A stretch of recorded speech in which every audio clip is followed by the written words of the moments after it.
Hello everyone, আশা করছি সবাই ভালো আছো। আমিও ভালো আছি। দ্বিতীয় দিনের মতো ইংরেজি ক্লাস নিয়ে আমি তোমাদের মাঝে হাজির হয়েছি।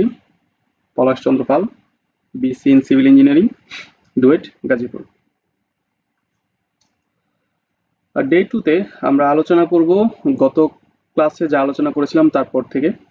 তো আমরা একটু হাইলাইট করতে চাই যে আমরা আসলে গত ক্লাসে কি কি নিয়ে আলোচনা করেছিলাম। আমার সাথে সাথে তোমরা একটু মনে করার চেষ্টা করো যে আমরা গত ক্লাসে কি কি বিষয়গুলো নিয়ে আলোচনা করেছিলাম। গত ক্লাসে আমরা আলোচনা করেছিলাম লেটার এবং অ্যালফাবেট নিয়ে আলোচনা করেছিলাম। লেটার,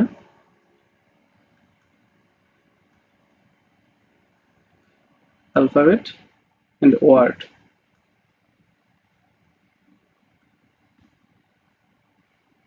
তারপর আমরা আলোচনা করেছিলাম, আমরা এই জিনিসটা বলেছিলাম যে অ্যালফাবেট শব্দটার সাথে কখনো এস যুক্ত করা যাবে না, কেননা অ্যালফাবেট নিজেই একটা প্লুরাল। আর আরেকটা বলেছিলাম যে যদি এস আমরা যুক্ত করি তাহলে সেটা আমাদের একটা দোষ হিসেবে গণ্য হবে এবং সেটা হচ্ছে রিডান্ডেন্সি। তাহলে তাহলে হচ্ছে আমরা অ্যালফাবেটের সাথে এস যুক্ত করতে পারবো না।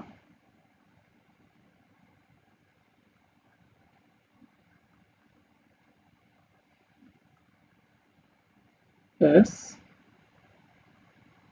যুক্ত হবে না। নাম্বার থ্রিতে আমরা বলেছিলাম যে আমাদের লেটারগুলো আমরা দুইটা ভাগ করি, ভাওয়াল কনসোনেন্ট। সেখানে আমাদের ভাওয়াল আছে 5টা, সাথে একটা স্পেশাল ভাওয়াল, এবং আমাদের কনসোনেন্ট আছে 20টা। আর এটাও বলেছিলাম যে আমাদের ভাওয়াল ছাড়া কোনো ওয়ার্ড গঠিত হতে পারে না।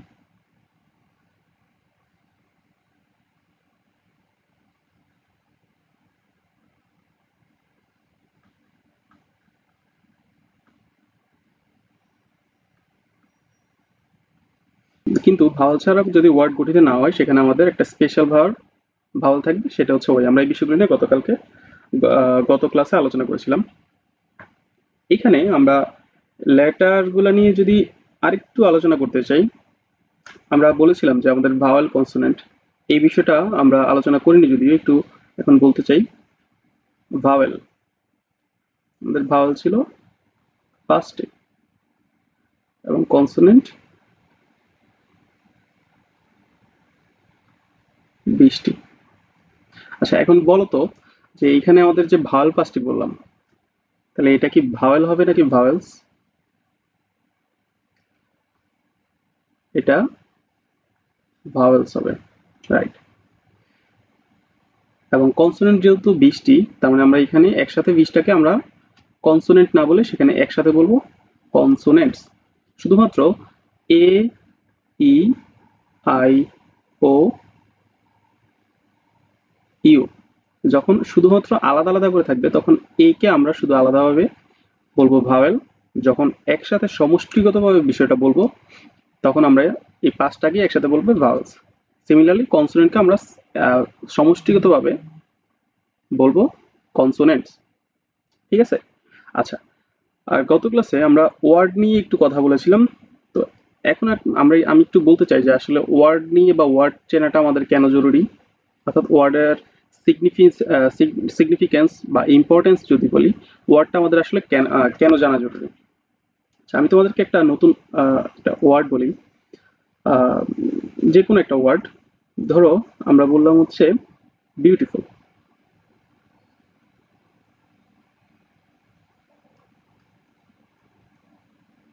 বিউটিফুল, এই যে বিউটিফুল ওয়ার্ডটা, তোমরা কি জানো যে এই বিউটিফুল ওয়ার্ডটাকে তার অর্থটা পরিবর্তন করে তার কিন্তু আরো কিছু ফর্মে নেওয়া যায়। তাহলে চলো আমরা একটু ফর্মটা দেখি। এটাকে তুমি হয়তো দেখে থাকবে কোথাও বিউটিফুলি এইভাবে লেখা আছে, কোথাও বিউটিফাই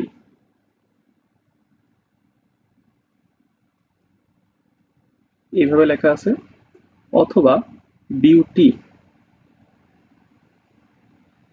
এইভাবেও লেখা আছে। তার মানে এই একটা ওয়ার্ড কিন্তু তোমার 4টা ফর্মে থাকতে পারে। সবগুলো ওয়ার্ড যে 4টা ফর্মে থাকবে নট নেসেসারি। ম্যাক্সিমাম একটা ওয়ার্ডের 4টা ফর্ম থাকতে পারে। তাহলে এই ওয়ার্ড আমাদের ওয়ার্ড সম্পর্কে জানতে হবে এই কারণে, এই 4টা যে ফর্ম, সেই 4টা ফর্ম যদি আমি ভালোভাবে জানি তাহলে আমাদের সেন্টেন্স মেকিং করতে কোনো অসুবিধা হবে না। এই জিনিসগুলোই কিন্তু আমাদের কারেকশনের বিষয়গুলোতে আসবে। আচ্ছা, এই যে 4টা ফর্ম, একটা ওয়ার্ডের 4টা ফর্ম তৈরি করা যায় বা তৈরি হয়, এই 4টাকেই একসাথে বলা হয় ডেরাইভেটিভস।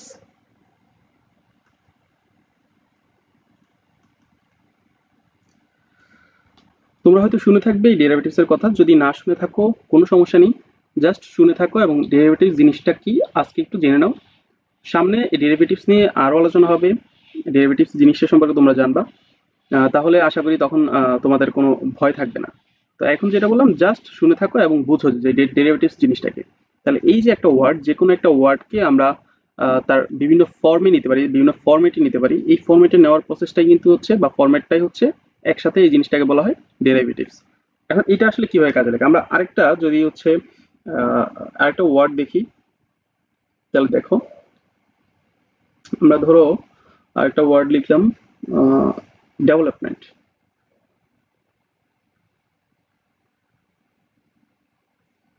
ডেভেলপমেন্ট ডেভেলপমেন্ট মানে কি? উন্নতি। আরেকটা ফর্ম লিখবো ডেভেলপ।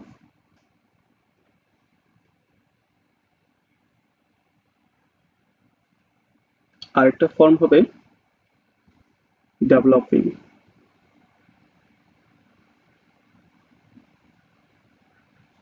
এটার 3টে ফর্ম আছে, একটা ফর্ম নাই। আচ্ছা, এইখানে আমাদের প্রথম যে ফর্মটা আমরা লিখলাম, আমরা পার্টস অফ স্পিচ অনুযায়ী এগুলো একটু নামটা দিয়ে নিই, তাহলে তোমাদের বুঝতে সুবিধা হবে। এই যে প্রথম ফর্ম, এটাকে বলা হয়, এটা হচ্ছে আমাদের নাউন।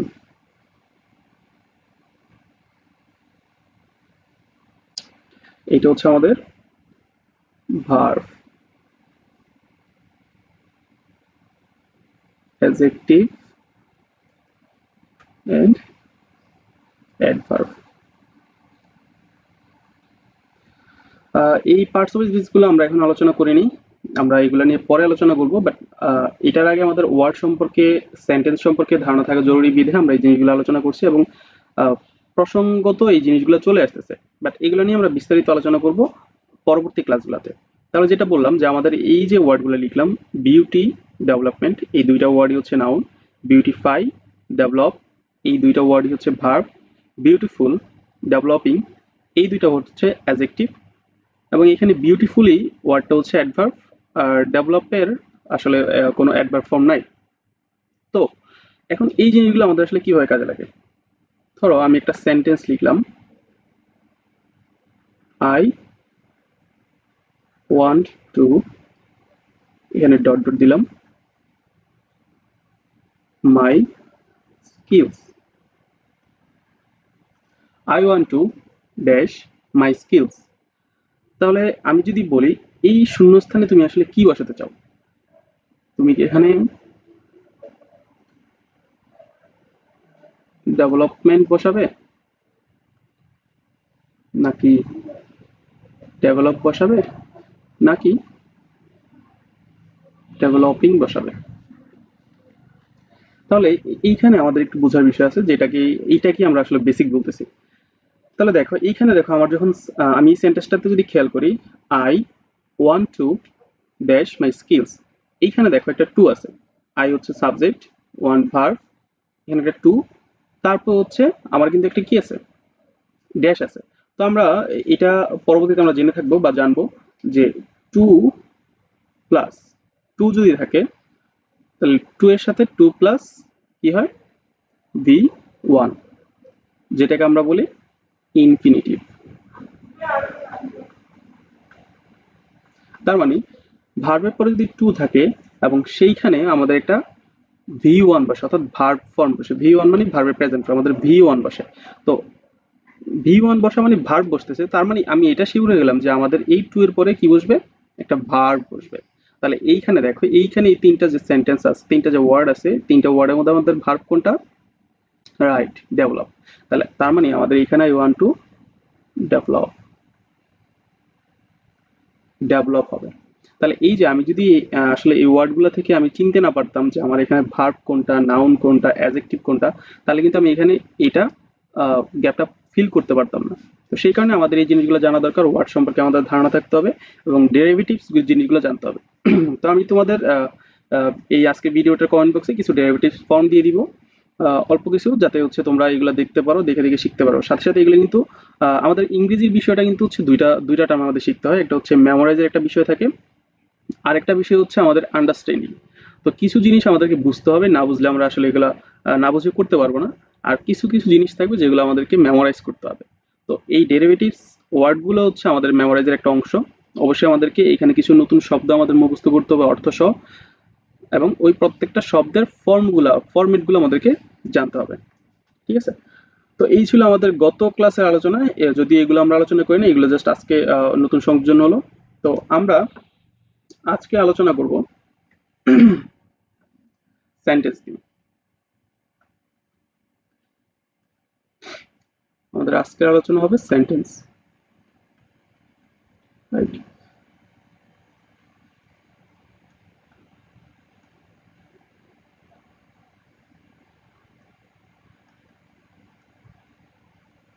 সেন্টেন্স, আচ্ছা, সেন্টেন্স বলতে আসলে আমরা কি বুঝি? সেন্টেন্স, আমরা বলেছিলাম যে আমরা জানি যে সেন্টেন্স হচ্ছে এক বা একের অধিক ওয়ার্ড একত্রে বসে যদি মনের ভাব সুন্দর মতো প্রকাশ করে। এই যে এখানে একটা বিষয়, মনের ভাব সুন্দরভাবে প্রকাশ করা, অর্থাৎ it's gives a complete thought, আমাদের সম্পূর্ণ একটা চিন্তা আমাদের প্রকাশ করবে, সম্পূর্ণ একটা অর্থ প্রকাশ করবে। তাহলে এক বা একাধিক ওয়ার্ড একসাথে মিলবে। আমরা দেখো গত ক্লাসগুলো থেকে কিন্তু আমরা জানি যে লেটার আর লেটার যদি যুক্ত করি তাহলে কি হয় বলতো? ওয়ার্ড। আর যদি আমরা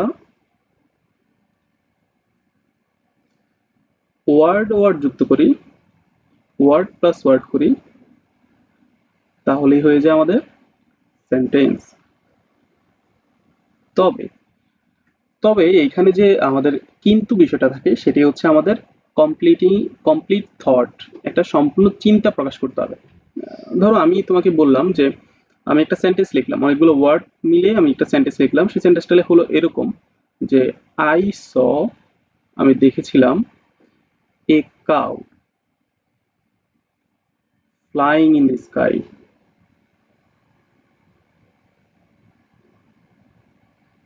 ফ্লাইং ইন দ্য স্কাই। বলতো বিষয়টা কি ফানি না? যে আমি দেখেছিলাম যে একটা গরু আকাশে উঠতেছে, আদৌ কি এটা সম্ভব? তো আসলে এইটা আমাদের অনেকগুলো ওয়ার্ড প্লাস ওয়ার্ডগুলো একসাথে হওয়ার পরেও আমরা এটাকে সেন্টেন্স বলতে পারতেছি না। কেন? কারণ তার যোগ্যতা নেই।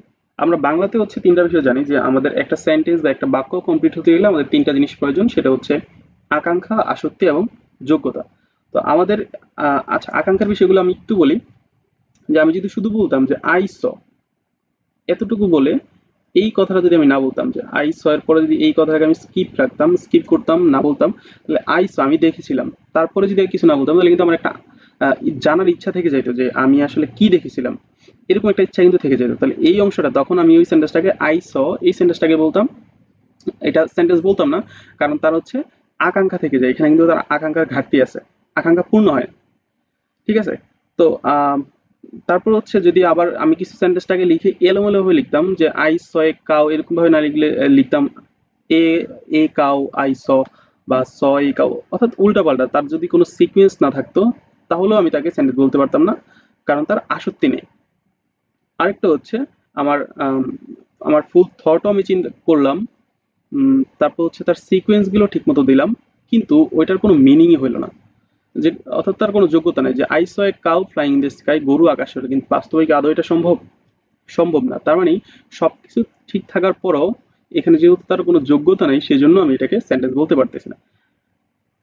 সেজন্য এই বাক্যটা সেন্টেন্স নয়। তার মানে সেন্টেন্স হতে হবে আমার সম্পূর্ণ একটা কমপ্লিট থট দিতে হবে।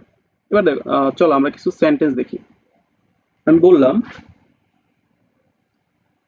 Mina goes to school, Meena স্কুলে যায়।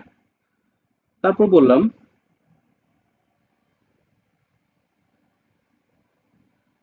ডাজ হি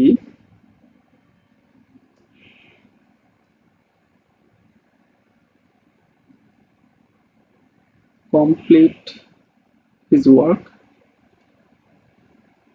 সে কি তার কাজ সম্পন্ন করেছে। আবার বললাম গিভ মি আ পেন, আমাকে একটা কলম দাও। আবার কি বলতে পারি আমরা, hurrah we have won the game, hurray আমরা ম্যাচটি জিতে গিয়েছি। আবার বলতে পারি আমরা মে ইউ লিভ লং, তুমি দীর্ঘজীবী হও। দেখো এখানে আমরা 5টা সেন্টেন্স লিখলাম। সেন্টেন্স কেন বলতেছি, দেখো এগুলো কিন্তু সম্পূর্ণ আমাদের কমপ্লিট একটা থট দেয়। Meena goes to school, Meena স্কুলে যায়। Does he complete his work, সে কি তার কাজ সম্পূর্ণ করেছে। গিভ মি এ পেন, সবগুলো কিন্তু হচ্ছে আমাদের একটা কমপ্লিট থট দেয়, সেই জন্য আমরা এগুলোকে সেন্টেন্স বলতেছি। তাহলে এগুলো সবগুলো সেন্টেন্স, বাট এই সবগুলো সেন্টেন্স হওয়ার পরও এগুলা এক একটা থেকে এক একটার কথাবার্তার ধরন কিন্তু অন্যরকম। দেখো মিনা গোস টু স্কুল সাধারণ কথাবার্তা, তাহলে সেই কারণে আমরা এই সেন্টেন্সটাকে বলবো অ্যাসার্টিভ সেন্টেন্স। কি বলবো, অ্যাসার্টিভ সেন্টেন্স। আরেকটা সেকেন্ড দ্বিতীয় প্রশ্নটা যদি দ্বিতীয় বাক্যটা যদি দেখি, তাহলে বলা আছে does he complete his work, সে কি তার কাজ সম্পন্ন করেছে। অর্থাৎ আমাকে এখানে প্রশ্ন করা হচ্ছে, সেই জন্য আমি এই সেন্টেন্সটাকে বলবো ইন্টারোগেটিভ সেন্টেন্স। তারপর গিভ মি এ পেন, আমাকে একটা কলম দাও। তাহলে এখানে সেটা তুমি আদেশ, উপদেশ, নিষেধ অথবা রিকোয়েস্ট এই বিষয়গুলোতে একটা জিনিস চলে আসে। তো আমাকে একটা কলম দাও, সেখানে সে অনুরোধ করতে পারে অথবা আদেশ হিসেবে নিতে পারো। তাহলে এই জিনিসটা যখন চলে আসে তখন আমরা এই সেন্টেন্সটাকে বলবো imperative. হুররা we have won the game, আমরা ম্যাচটি জিতে গেছি। তাহলে এই যে এখানে একটা খুশির একটা আভাস দেখা যাচ্ছে এবং এই যে সাইন অফ এক্সক্লেমেশন, এই জিনিসটা দেখেই আমরা বুঝতে পারবো যে আমাদের এই সেন্টেন্সটা হচ্ছে এক্সক্লামেটরি।